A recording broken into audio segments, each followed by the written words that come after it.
11:32 now. Fox News alerted allegations of possible campaign finance violations directed at Congresswoman Alexandria Ocasio Cortez and her chief of staff. Here's the issue. Nearly $1 million in contributions. An FEC complaint claiming her team funneled that money from political action committees to private companies under the guise that it was for strategic consulting, adding that it appears strategic consulting was a mischaracterization of a wide range of activities that should have been reported individually. However, a statement from the FEC that came out about an hour ago says that they cannot confirm any complaint has been filed.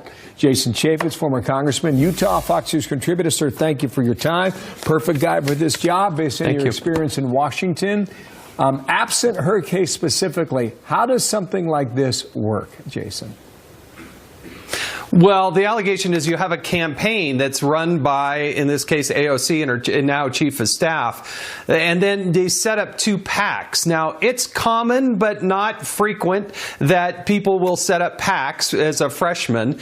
These two PAC organizations, they are also regulated. They have limits on how much you can donate and where you can and how you can spend that money. But then there's two other for-profit companies registered as LLCs. One's registered, the other one is mysterious as to whether or not it's registered, and the allegation is they're taking money, putting it into the PAC. The PAC is then using as a very general, broad umbrella, strategic consulting. Well, what does that mean? It sounds to a lot of people like that's a way to skirt the campaign finance laws in this country, and the FEC and the other regulators need to get in there and find out, where was this money going? Was it going in people's pockets? Right. Was it legitimate or not? We have reached out to her office for comment. Haven't heard back just yet. We've asked her, invited her repeatedly onto our program. We hope that happens at some point very soon.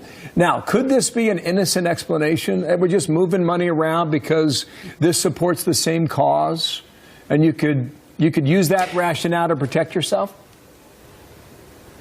It depends on the legitimacy of the campaign funds, but in general, the reason you have entities that are required by campaign finance is so that there are limitations and there's exposure and transparency. This seems to be a way to get around the campaign exposure laws out there, and you try to find out how legitimate it is. You've heard in the past the Democrats wail on. In fact, this week they have H.R. 1 on the floor that's about openness, transparency, and accountability, but this is the very thing that hides a lot of money, nearly $1 million, and the question is it legitimate, or was it just going into people's pockets to pay people off? What's this H.R. 1 proposal? What is that on the floor?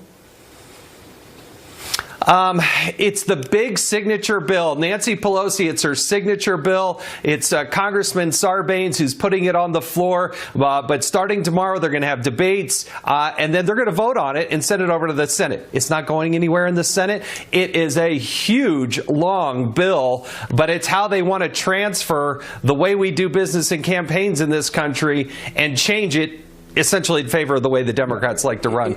Everything from redistricting and voting, everything. Is something like this common? No. Washington's awash in money, right? Yeah.